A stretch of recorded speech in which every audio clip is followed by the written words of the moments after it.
Day. Karon guys, kay ni ulan. Siyempre, ni ulan. Ngayon namin ipapakita sa inyo na ni ulan. Lakas ang ulan guys. Nandito na kami sa Ayat.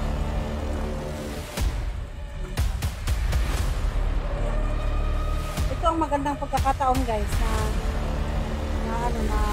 dahil umulan. Ito ang magandang pagkakataon na bibigyan natin si Inday ng agimat. Dala-dala ko yung agimat na.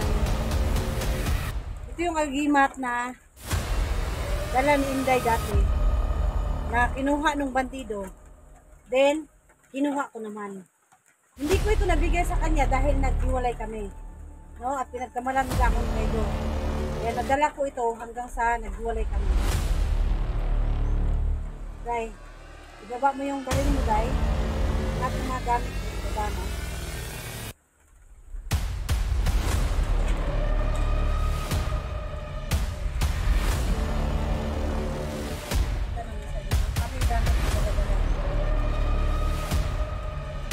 Ilalim, Day, yan. Since na kailangan natin siyang bigyan ng kapangyarihan ngayon. Itong kapangyarihan ito ay para ito sa hindi siya makatablan ng bala. Kung matablan man madali lang gumaling. Yun, no? Ako din naman, matatablan din naman ako ng bala, pero hindi talaga yung kasi mapupuruhan kami. Madali lang gumaling. At ito, meron din itong yung kapangyarihan ko. No? Saan na ba yung kapangyarihan ko na? Ito yung sa akin. Alam niyo naman po ito na ito yung tagulidan ko. Ito yung makakasog po sa mga kalaban ko na hindi magpapakita. Meron din silang tagulilog, mawawala din sila. Hindi makikita ko sila. So ito yung kapangyarihan ko ito. So bibigyan ko nito si Inday. Hindi ako hindi ka matatagdan. Ito yung kanyang suot-suot na bibigay ko. Protection ito sa kanya guys. Protection ito para hindi siya matablan ng bala. Hindi rin siya, kumabihag man din siya ito. Protection niya rin ito. Mabihag siya. Hindi siya basta-basta yung masasaktan. No? Kasi meron siyang pampatibay sa kanyang katawan. No?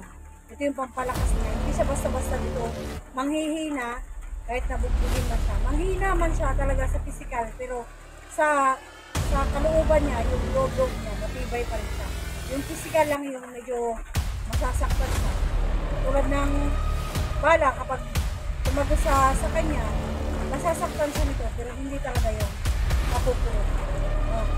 So, makakaya na ang agimat na to na magamot siya sa kanyang mga sugat ay yung mga sakit-sakit niya sa katawan. So, ito yung magpapa-protekta sa kanya, pero kailangan kong ibigay sa kanya ito. Mag-usanib silang dalawa, no? Mag-usanib silang dalawa dito. Ayan. Ilalagay natin yung camera dito.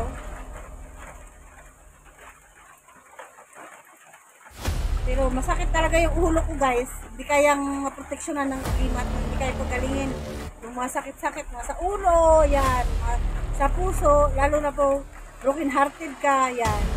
Lalo na pag sinaktan ka niya, yan. Tawag. Yan.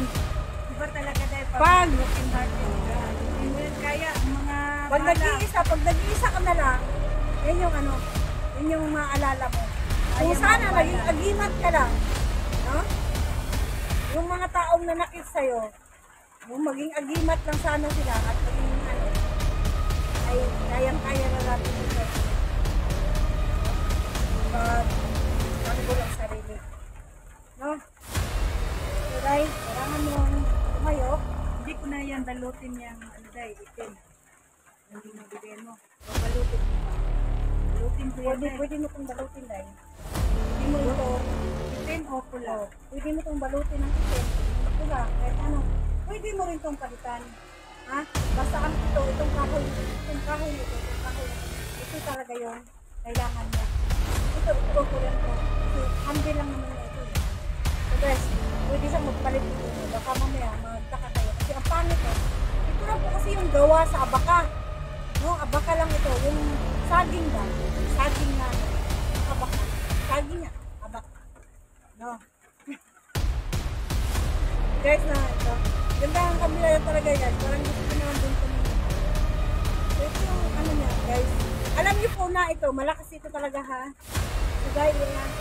Handa mo na yung sarili mo. Talagang either maglulupasay ka dito, o may matay ka, makagas sa dugo sa ilok ko, sa bitukan. Alam mo yung mangyari sa'yo, alam mo naman ito. So yan. Ito muna ay re-ritual.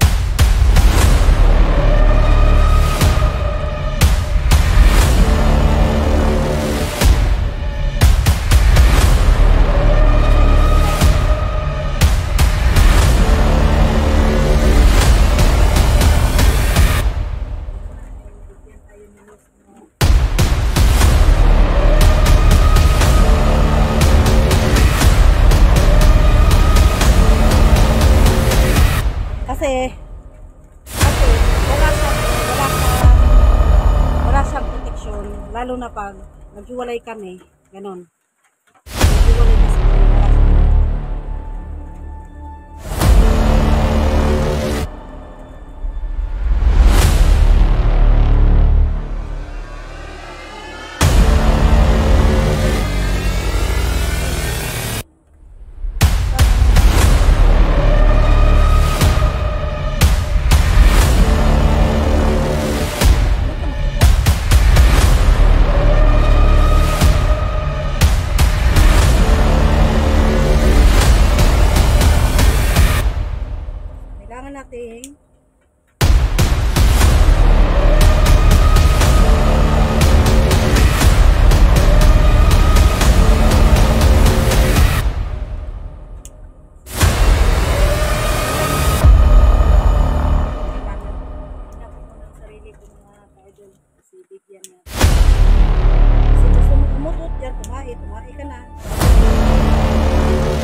siya, no? Hindi makagaw.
day. Para na sa imo day. Sige. Bani lang, bani.